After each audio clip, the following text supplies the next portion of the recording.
India का पुरस्कार serial killer जो लाश के पास शराब की बोतल छोड़ जाता था। जनूबी मुंबई में एक के बाद एक 7 कत्ल हुए। ये कहा जाने लगा कि ये सीरियल किलर अपनी शनाख्त और दहशत फैलाने के लिए लाश के पास बियर की बोतल रख देता है। बिलाखिर इस बियरमैन को मुंबई पुलिस ने गिरफ्तार कर लिया, मगर उसने इतराफ़ किया कि उसने 7 नहीं बल्कि 45 कत्ल किए हैं। 60 और 70 की दहाइयों के ब्लैक एंड वाइट मुंबई में आज के शहर की तरह रौनक होती थी, मगर उसके साथ ये गैंग वार की लपेट में रहता था। फिर नई सदी शुरू हुई और मुंबई को एक बार फिर हिलाकर रख दिया। जनूबी मुंबई में 60 की दिहाई के सीरियल किलर रमन राघव जैसी दहशत एक बार फिर फैलने लगी। अक्टूबर 2006 से जनवरी 2007 के दरमियान चर्च गेट से लेकर मैरीन लाइंस के इलाके तक 7 कत्ल मंजर-ए-आम पर आए। कत्ल होने वाले नौजवानों का ताल्लुक मुतवस्सत तबके से था और वो गरीब इलाकों में रिहाइश पजीर थे। लाशों की हालत से ये मालूम हुआ कि उन्हें जिनसी तशद्दुद का भी सामना करना पड़ा था।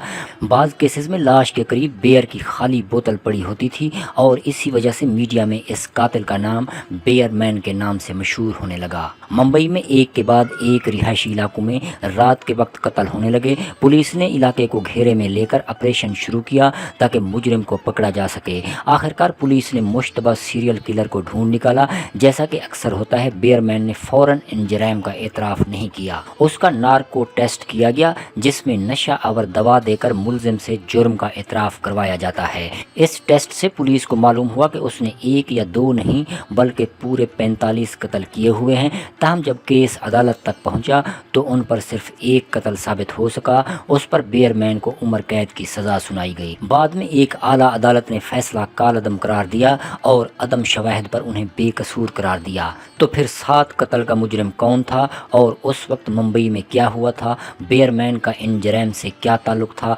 आइए हम इन सवालों का जवाब देने की कोशिश करते हैं। अक्टूबर 2006 में पुलिस को रिपोर्ट मौसूल हुई कि मैरीन लाइन स्टेशन के पास एक पुल पर लाश पड़ी है। लगभग 30 साल की उम्र के एक आदमी को बड़ी बेदर्दी से चाकू के वार से कत्ल किया गया था। ये वाज़ेह था कि उन पर तशद्दुद किया गया। उनके नीम बरहना जिस्म को देखकर जिनसी तशद्दुद का इम्कान भी था। पुलिस की तफ्तीश से मालूम हुआ कि मकतूल टैक्सी ड्राइवर था, मगर ये वाहिद कत्ल नहीं था। 1.5 माह बाद पुलिस को चर्च गेट के पास तशद्दुद शुदा लाश मिली। मैरीन लाइंस और चर्च गेट के 2 स्टेशन के दरमियान 3 माह में कुल 7 लाशें बरामद की जा चुकी थीं। किसी भी केस में मुजरिम की शनाख्त या कत्ल की वजह मालूम नहीं हो सकी थी। फिर ये खबर हर जगह फैल गई कि मुंबई की गलियों में एक सीरियल किलर रातों को फिरता है। मीडिया ने इस सीरियल किलर को बियरमैन का लक़ब दिया क्योंकि लाशों के पास अक्सर बियर के कैन बरामद होते थे। पुलिस ने तफ्तीश के दौरान इलाके से रोंदर नामी शख्स को हिरासत में लिया। पुलिस रिकॉर्ड के मुताबिक वो एक मुखबिर था जो माजी में डी गैंग के साथ काम करता था, मगर बाद में उसने जराइम की दुनिया छोड़ दी थी और अब वड्डा पाव का ठेला चलाता था। पुलिस को इस बुनियाद पर शक हुआ क्योंकि एक शख्स ने गवाही दी थी कि उन्होंने रोंदर को क्राइम सीन पर देखा था। रोंदर की सरगर्मी पर पुलिस का शक मजीद बढ़ गया। रोंदर के सर पर टोपी और लंबी दाढ़ी थी। उसने इस्लाम कबूल करके अपना नाम अब्दुर्रहमान रख लिया था। पुलिस ने अदालत से नार्को टेस्ट की इजाज़त ले ली थी। अदालत पहले ही ये कह चुकी थी कि इस टेस्ट को बतौर सबूत कबूल नहीं किया जाएगा। मुलजिम की ब्रेन मैपिंग की गई और इस दौरान मालूम हुआ कि उसने 7 से भी ज़्यादा कत्ल किए हैं। मीडिया पर बियरमैन की खबरें चलने लगीं और कई मफरूज़े पेश किए जाने लगे कि उन्होंने इतने सारे कत्ल क्यों किए होंगे। उसको नफ्सियाती मरीज़, हम जिन्स परस्त और हम जिन्स परस्तों से नफरत करने वाला सभी खिताब मिलने लगे, मगर उसके बारे में जो भी लिखा जा रहा था उसके कोई शवाहिद नहीं थे। तफ्तीश जारी थी, मगर दूसरे ज़राए से खबरें चलाई जा रही थीं। ये भी कहा जाने लगा कि बियरमैन बहुत ज़्यादा शराब पीता है, इसलिए लाश के पास बियर की बोतल रख देता है। उसने 40 कत्ल करने के बाद लाशों को समंदर में फेंकने का दावा किया। उस ज़माने में ऐसी कई कहानियां मशहूर हुई कि ये कातिल लोगों का खून किसी जादूगरनी के पास ले जाया करता था।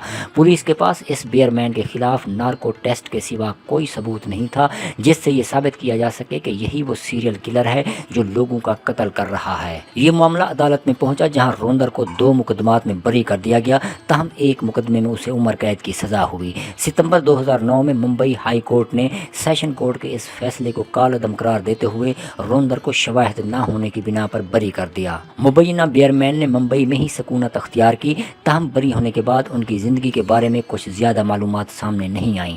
جولائی 2012 میں ایک صحافی نے ان سے ملاقات کرنے کے بعد ایک تفصیلی رپورٹ شائع کی۔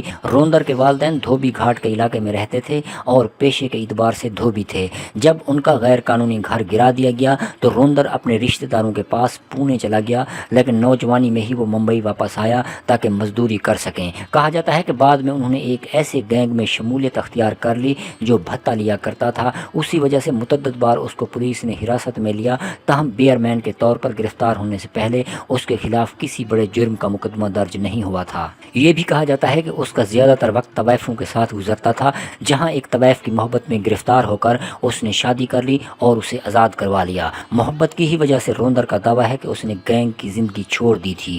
اوپن میگزین کے صحافی سے بات کرتے ہوئے روندر نے بتایا کہ ان کے خلاف کوئی جرم ثابت نہیں ہو سکا، لیکن ان پر بہت تشدد کیا گیا۔ ان کا کہنا تھا کہ ان کے لیے بری ہونے کے بعد ممبئی میں رہنا مشکل ہو چکا تھا اور انہوں نے اپنی بیوی اور بیٹی کو مدھیہ پردیش بھجوا دیا۔ اوپن میگزین کے مطابق روندر اب عبد الرحمان کے نام سے رہتے ہیں اور ممبئی کے دھوبی گھاٹ میں جب بھی کوئی جرم ہوتا ہے تو پولیس سب سے پہلے تفتیش کے لیے ان کو ہی حراست میں لیتی ہے۔